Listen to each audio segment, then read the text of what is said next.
My mother suffered a stroke, and if it's severe, she may lose the ability to walk or require daily care.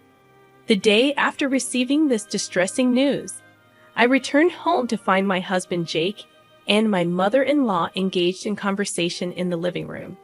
Tears welled up in my eyes as I shared the situation with them, but Jake's response was unexpectedly cold. "What are you talking about? She's elderly, right?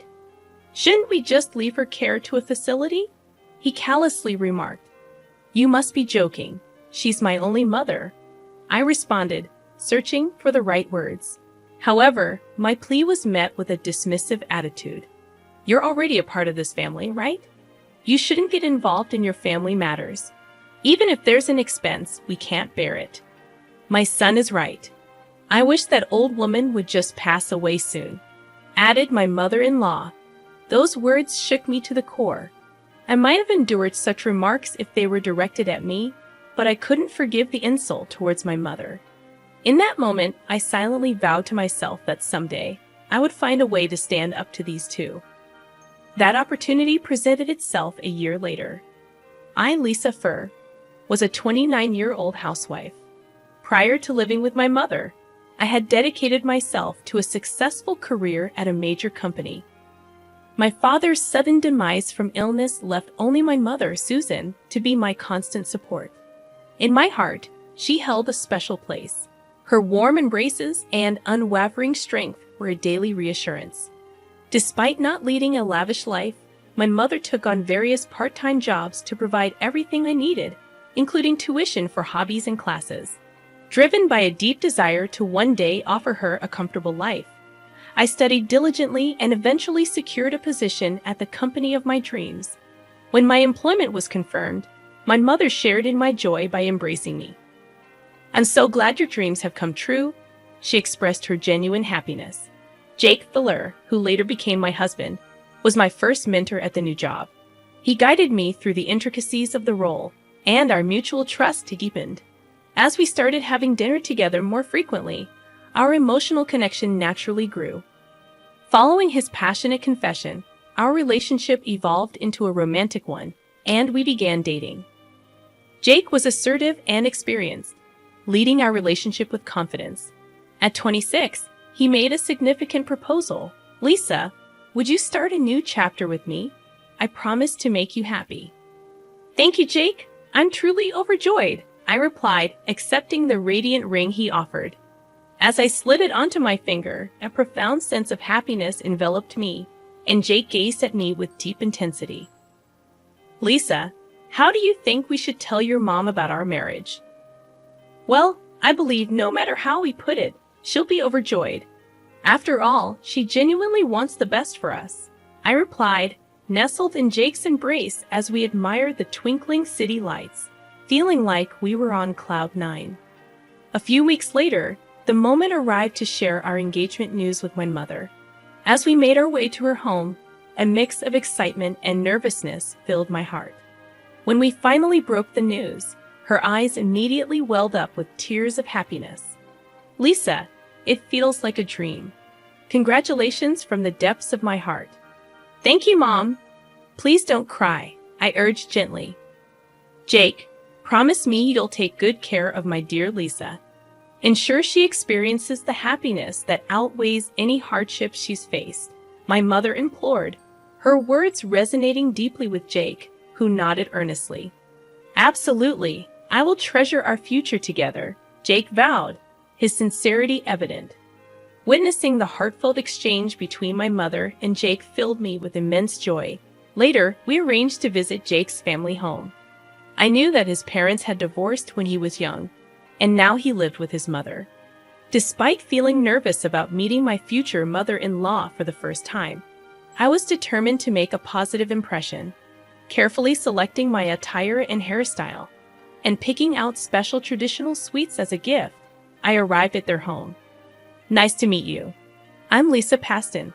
I'm looking forward to getting to know you," I greeted her tentatively, noticing her scrutinizing gaze. There was a hint of judgment in her eyes. "Ah, Jake, so you've chosen a girl who appears quiet and reserved. That's unexpected," she remarked, catching me off guard with her blunt observation. Mom, please don't judge solely based on appearances. Lisa is a remarkable person inside and out, Jake defended, his voice firm yet gentle. I was hoping for someone with depth rather than superficial charm, she continued, her tone critical. I understand, but I imagined a more glamorous bride for you. And about the gift, I have a sweet tooth.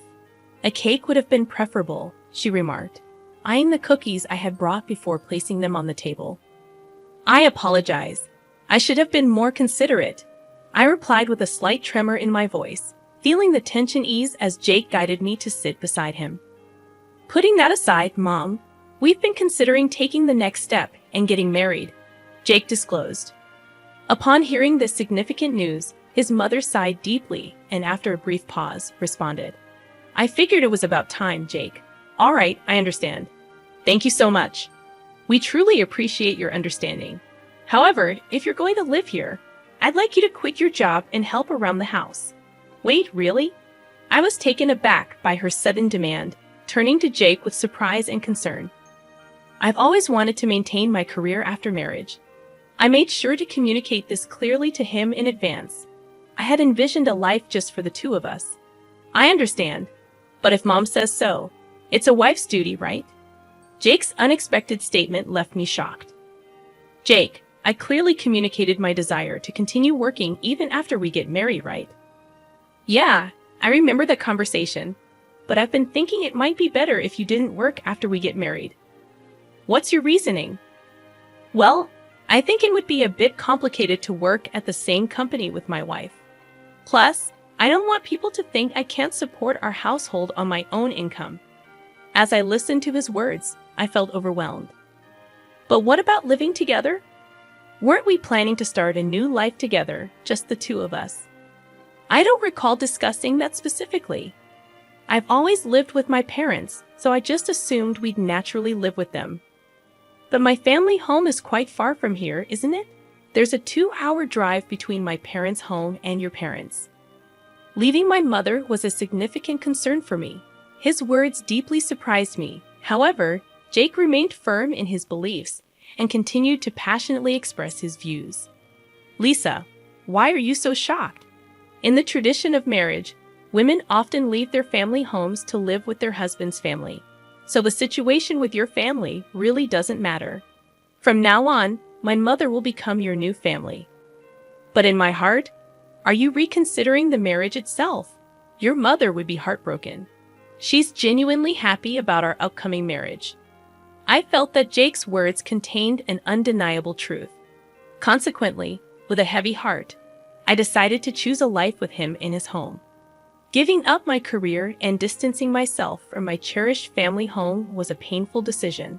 However, my mother respected my choice and offered warm words of encouragement. Lisa, marriage comes with its share of challenges, but building strong relationships with Jake and his mother is crucial. Amidst these challenges, never forget to make sincere efforts. Mom, thank you. I'll cherish your words and do my best. After our wedding, we moved to Jake's house to embark on our new life. On the first day, his mother greeted me with stern words. From now on, you'll be the heart of this house and will take on all household chores.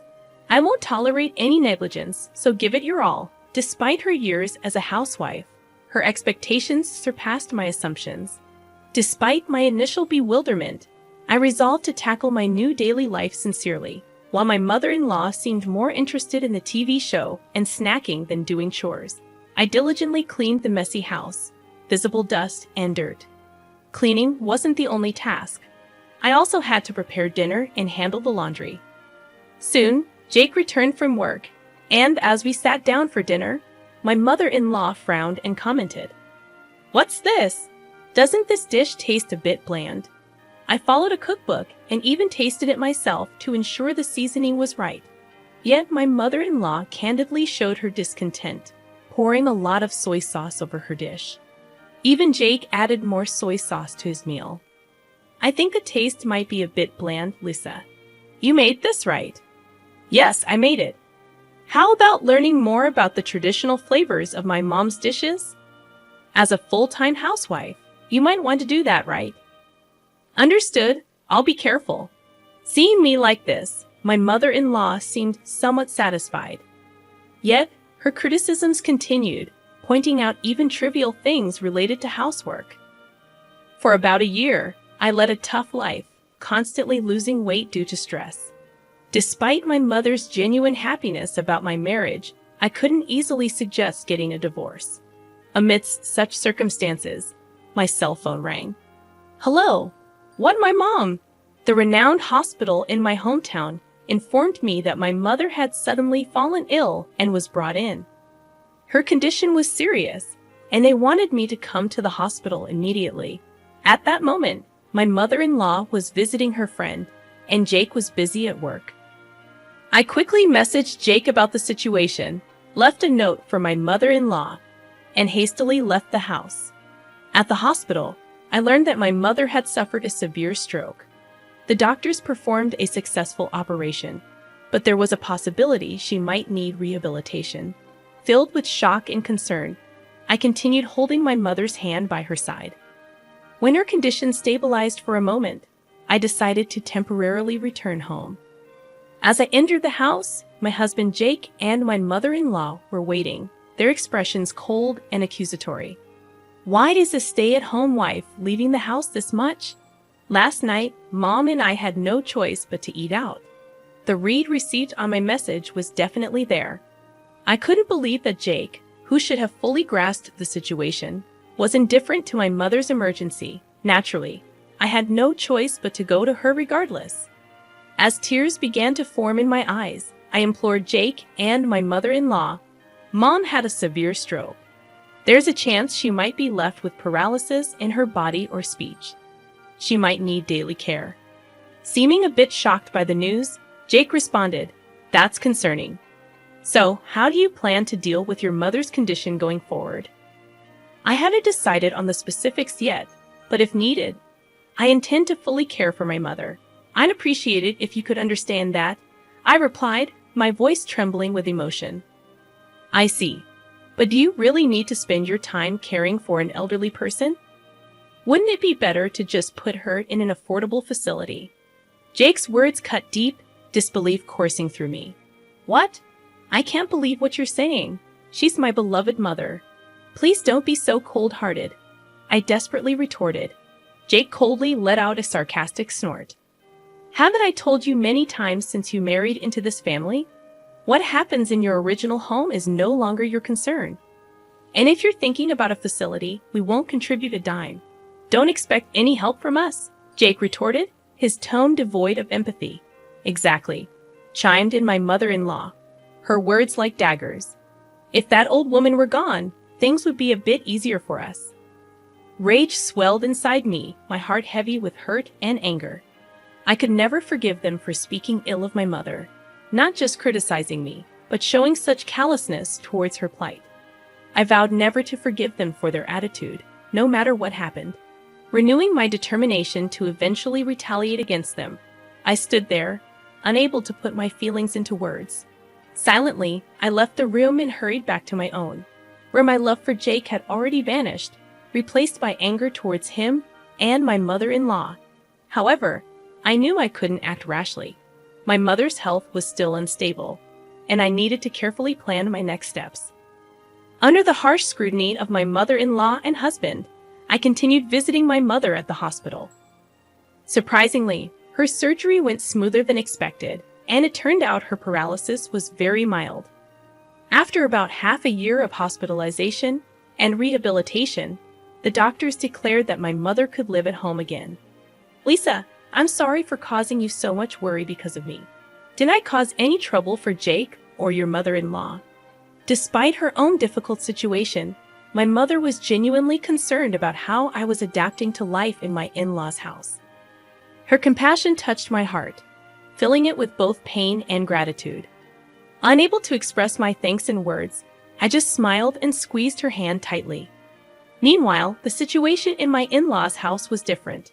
My mother, father-in-law, and my husband started blaming me for using my mother's condition as a shield, accusing me of neglecting my duties at home because I was too concerned about my own family. My mother-in-law, with a sharp gaze, said, What are you thinking, neglecting your duties in our house because you're worried about your mother? Despite my best efforts to fulfill my domestic responsibilities, I found myself under such accusations. In the midst of this blame game, Jake also raised his voice against me. Honestly, Mom, I didn't think through this marriage well enough back then. I never thought it would become this difficult. My mother-in-law responded with a tilt of her head, saying, "If we had known, I would have opposed the marriage from the start." Jake, with a somewhat downcast expression, said, "I'm really sorry, Mom. I'll think more carefully and act responsibly from now on." Angrily, my mother-in-law shot back, "It's all her fault. None of this would have happened if she had just properly done her housework." Even as I heard their words, I pretended to feel nothing and continued with my chores. Day by day, I gradually spoke less at home, acting like a machine just going through the motions of housework. Nevertheless, they continued to criticize me even more harshly. Meanwhile, I secretly recorded their harsh words. Using my free time, I also continued to study and acquire qualifications for the future. I was preparing for a future where, even if I ended up separating from Jake, I would be able to live on my own. Despite my daily chores, I did not neglect my efforts towards further growth and qualification acquisition, even if it meant cutting down on my sleep. About a year after my mother's health deteriorated, while I was folding laundry at home, my cell phone rang. "Hello, is this Mrs. Jake Foster's wife? This is from his workplace." The content of the call was an unexpected event. Jake had been in a traffic accident while commuting during work, and he was immediately taken to a nearby hospital.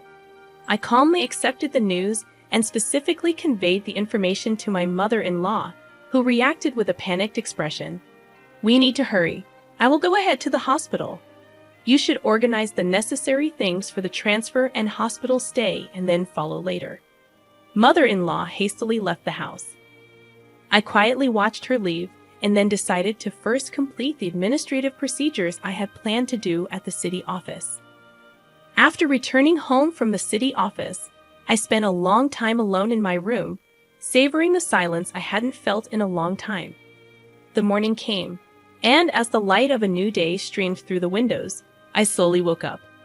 I readied myself and made my way to the hospital where Jake had been admitted.